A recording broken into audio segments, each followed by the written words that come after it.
మా 'జబర్దస్త్' రోజాకి సరైన స్క్రిప్ట్ ఈరోజు అందిందండి. దిగిపోయింది.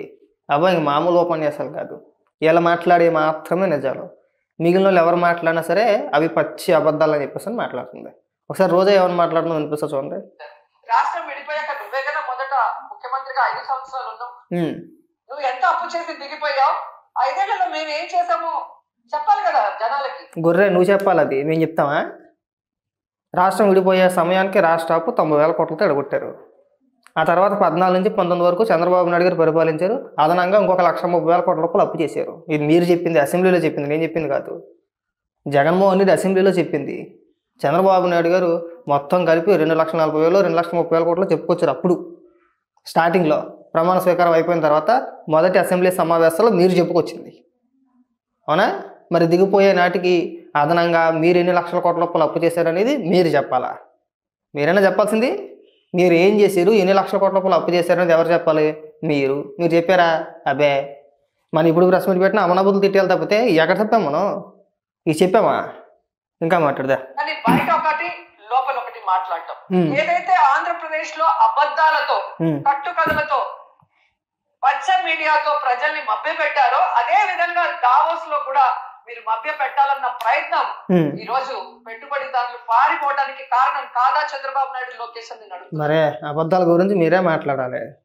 ఏ నోటైనా ఏ రోజైనా మనం బతికెట్టుకుని నిజం చెప్పేమంటే అసలు మనం ఏ రోజైనా సరే సింపుల్ ఏం వద్దు, ఒకే ఒక్కదానికి సమాధానం చెప్పు, ఏది అడగదు మిమ్మల్ని. కోడికత్తి ఆ దాడి జరిగినప్పుడు అందరి సంగతి పక్కన పెట్టేస్తే ముఖ్యంగా నువ్వు మామూలు యాక్టింగ్ చేయలేవు బాబాయ్. ఎప్పుడు మాట్లాడినా కళ్ళంట నీళ్ళు ఎట్టేసుకుని గొల్లుమని ఏడ్చేసేదాన్ని అక్కడ ఆ గొట్టం ముందు. అవి బాబాయ్ ఏమన్నా ఉందా? జగన్మోహన్ రెడ్డిని జస్ట్ మిస్ అయిపోయాడు, ఎక్కడ పొడిసేపోయారు, ఇలా తప్పించుకున్నాడు, భుజానికి గుచ్చుకుంది, ఇంత లోతు దిగిపోయింది ఏకంగాను. జస్ట్ కొద్దిగా మిస్ అయితే కంఠం ఇక్కడి నుంచి ఇక్కడికి వచ్చేసేది అని చెప్పేసి నువ్వు చేసిన ఓవర్ యాక్షన్. నేను చేసేది కాదు, నువ్వు చేసిన ఓవర్ యాక్షన్ అనమాట, అవునా? దీని వెనకాల చంద్రబాబు నాయుడు గారు ఉన్నారు, కావాలని కుట్ర చేశారు, కావాలని చంపిపోయారు. జగన్మోహన్ రెడ్డి చచ్చిపోతే నేను అనాథన అయిపోను, జగన్మోహన్ రెడ్డితో పాటు నేను కూడా పోదునని మాట్లాడావా లేదా? ఆ తర్వాత మీకు బ్రహ్మాండమైన అవకాశం కలిగింది. 19లో అధికారంలోకి వచ్చారు, 24 వరకు ఉన్నారు, 5 ఏళ్ళు రాష్ట్రాన్ని పరిపాలించారు.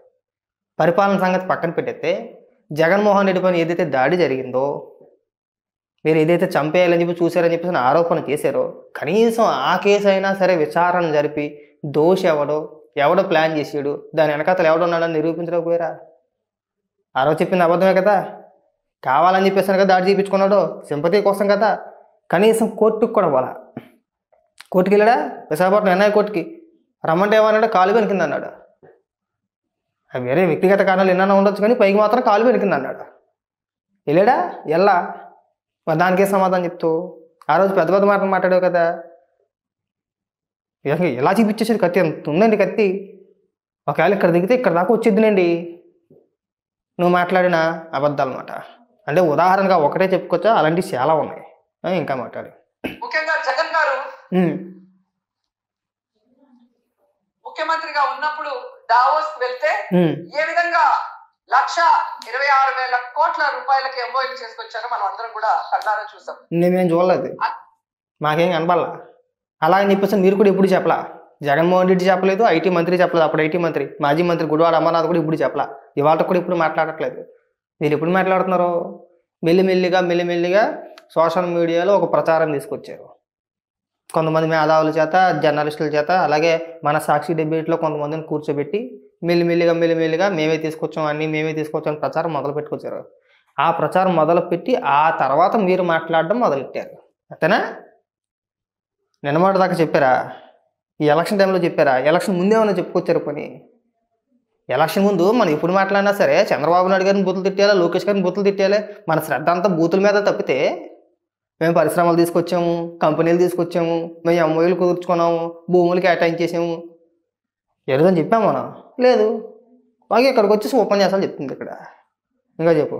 విశాఖలో గ్లోబల్ ఇన్వెస్ట్మెంట్ సమ్మిట్ ఏర్పాటు చేసి 13.5 లక్షల కోట్ల రూపాయలకి ఎంఓయూలు చేయడం మీ అందరూ కూడా బ్రహ్మాండంగా చూసాం. గుడివాడ అమర్నాథ్ చెప్పాడు తర్వాత అసెంబ్లీలో. బొబ్బట్లు, మామిడి తాండ్ర, అల్లం వెల్లుల్లి పేస్టు, న్యూడిల్స్, మిరపకాయ బజ్జీలు మేము చూసాం. మీరు ఏ విధమైన పరిశ్రమలు తీసుకొచ్చారో మేము చూసాం. చూడలేదేటి, ప్రత్యేకించి ఫిష్ మార్ట్లు ఓపెన్ చేసేసాడు. చేపలు అమ్మేసుకోండి మీరు అంటాను. గుర్తుందా? పరిశ్రమల గురించి అడిగితే, అయ్యా మీరు ముఖ్యమంత్రి ఎంతసేపు సంక్షేమ పథకాలే కాదు ఉపాధి కలిగించండి అంటే ఏం చేశాడు తెలుసా నీకు? రాష్ట్ర వ్యాప్తంగా ఫిష్ మార్ట్లు, చేపల దుకాణాలు ఓపెన్ చేసేసాడు. ఏమన్నా అంటే ఉపాధి అదే, మీ కాళ్ళ మీద మీరు నిలబడడానికి నేను తీసుకొచ్చిన కొత్త ప్రయోగం అది. దీనికి చదువుతో పని లేదు, చేపలు పట్టుకోవడం వస్తే సరిపోద్ది మనకి. ఆ పట్టుకోవడం కూడా నేను నేర్పించేస్తాను, స్పెషల్గా ఒక టీంని ఏర్పాటు చేస్తాను చేపలు ఎలా పట్టుకోవాలని చెప్పేసి. జగన్మోహన్ రెడ్డి చెప్పింది, నేను చెప్పింది కాదు. రాష్ట్ర వ్యాప్తంగా చేపల కొట్లు ఓపెన్ చేసేసాడండి. అన్నీ దొరికేస్తే కొరమేళ్ళు, బొచ్చులు, బంగారు తీగలు, పీతలు, పిత్త పరుగులు, ఎండి చేపలు అన్నీ దొరకందంటే ఏమీ లేదు. అన్నీ దొరికేస్తే చికెన్ కొట్లు పెట్టేసుకున్నా, మటన్ కొట్లు పెట్టేసుకుంటే చేపలు అమ్మేసుకున్నా అన్నారు. అధికారంలో ఉన్నంతసేపు చేపలు అమ్మించేశారు కదా. అమ్మించేశారా? మళ్ళీ ఇక్కడికి వచ్చి పరిశ్రమల గురించి మీరు మాట్లాడుతున్నారా? ఇది వైజాగ్ సమ్మిట్ గురించి నువ్వు మాట్లాడుతున్నావా? మరి చెప్పపోయావా? మన కార్యకర్తలు కోట్లేసి తీసుకెళ్ళిపోయారు అక్కడికి. మన కార్యకర్తలు మన పేటీఎం బ్యాచ్కి 10 కోట్లు తీసుకొని ఆ కోట్లు తగిలిచ్చి తీసుకెళ్ళిపోతే వాళ్ళు మధ్యాహ్నం పూట ఒక అరగంట లేట్ అయిందని చెప్పేసి భోజనాల దగ్గర ఒకనొకరు కంచాలు కొట్టేసుకున్నారు. వాళ్ళు భోజనాల దగ్గర లేట్ అయిందని చెప్పేసి మనం జనరల్గా లైన్లో నుంచి ఉంటాం కదా, ఆ లైన్లో నుంచి ఉండేటప్పుడు నేను ముందు వెళ్తానని చెప్పేసి కంచాలు కొట్టేసుకున్నారు వాళ్ళు. వైజాగ్ సమ్మిట్ గురించి నువ్వు చెప్తున్నావా? జగన్మోహన్ రెడ్డి మాట్లాడా సమ్మిట్ గురించి, ఆ గుడివాడ అమర్నాథే మాట్లాడు దాని గురించి. మాజీ ఐటీ మంత్రి కదా, ఆయన కదా మాట్లాడాల్సింది. నువ్వు మాట్లాడతావు? ఆయన మాట్లాడాల్సింది. ప్రతిదానికి నువ్వు వచ్చాడుమే, నీ శాఖ గురించి నువ్వు వెళ్ళలేవు. ఇంకా మాట్లాడు. ఎందుకు ఇది చెప్తున్నానంటే ఈ నెలలో సాక్షాత్తు ప్రధానమంత్రి గారు శంకుస్థాపన చేసిన 1,85,000 కోట్ల గ్రీన్ ఎనర్జీ ప్రాజెక్ట్ ని ఆ రోజు విశాఖ గ్లోబల్ సమ్మిట్ లో జగనన్న తీసుకొచ్చిన విషయం ఈ రాష్ట్ర ప్రజలకు ఇంకా గుర్తుందని నేను అనుకుంటున్నాను. ఇది జగన్మోహన్ రెడ్డి టైంలో వచ్చింది అది గ్రీన్ ఎనర్జీ. అది కూడా ఎక్కడ? మన పేటీఎం కార్యకర్తలతో పెట్టుకుని విశాఖ సమ్మిట్లో వచ్చింది. చెప్పించి కొడతాను. పైగా మీరు భూములు కేటాయించేశారా? చూడండి, అది కూడా చెప్తుంది. అలాగే ప్రధానమంత్రి గారు శంకుస్థాపన చేసిన బల్క్ డ్రగ్ ప్రాజెక్ట్ కూడా జగనన్న ముఖ్యమంత్రిగా ఉన్నప్పుడు ఇతర రాష్ట్రాలతో పోటీ పడి తీసుకొచ్చింది. దానికి భూమిని కూడా జగనన్నే తన హయాంలో కేటాయించింది. నిజం కాదా? ఏదో జగనన్న కేటాయించేసాడు భూములు. ఎక్కడ కేటాయించేసాడు జగనన్న?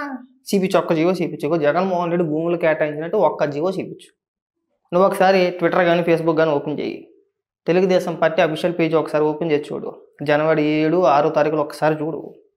దాదాపు 5 పరిశ్రమలకు సంబంధించి ఇంచుమించు 2,60,000 కోట్ల రూపాయలు పెట్టుబడి ఒక 5 పరిశ్రమలకి భూములు కేటాయిస్తూ జీవోలు జారీ చేశారు. ప్రభుత్వం జీవో జారీ చేసింది. అవి తెలుగుదేశం పార్టీ అఫీషియల్ పేజీలో పోస్ట్ చేసుకున్నారు, పెట్టుకున్నారు, అప్లోడ్ చేసుకున్నారు. ఒకసారి చూసి తగలాడు, చదువుకొని రా వెళ్ళి. అది భూములు కేటాయించాలంటే మన నోటితో చెప్పేయడం కాదు. మన నోటితో చెప్పేస్తే అయిపోతుంది. నేను కూడా చెప్పేస్తాను, మా తాత ఒక 100 ఎకరాలు సంపాదించాడు, సముద్రం అయాన్ని ఉందని చెప్పేసి అని. పత్రాలు అయ్యి ఉండాలి కదా.